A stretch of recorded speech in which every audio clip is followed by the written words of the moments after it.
আসসালামু আলাইকুম প্রিয় দর্শকবৃন্দ, আমন্ত্রণ জানাচ্ছি জনতার সময় টিভির পক্ষ থেকে সবাইকে শুভেচ্ছা এবং অভিনন্দন।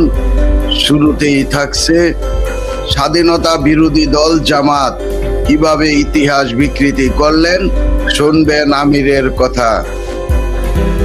আমরা আজকে জামাতের আমির নতুন একটি ফতোয়া জারি করেছেন, যে স্বাধীনতার ঘোষণা করেছেন অলি আহমেদ। তার মুখ থেকে সেই বিষয়টি আপনাদেরকে শোনাতে চাচ্ছি।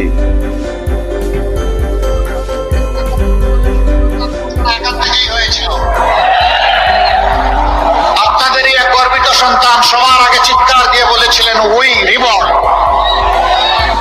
তিনি হচ্ছেন এলডিপির সম্মানিত সভাপতি ডক্টর কর্নেল অলি আহমদ বীর বিক্রম।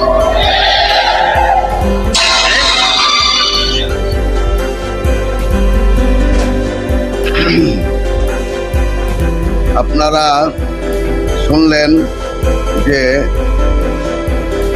জামাতের আমির সাহেব তিনি বললেন কর্নেল অলি নাকি দেশ স্বাধীনতায় তিনি স্বাধীনতার ঘোষণা দিয়েছেন।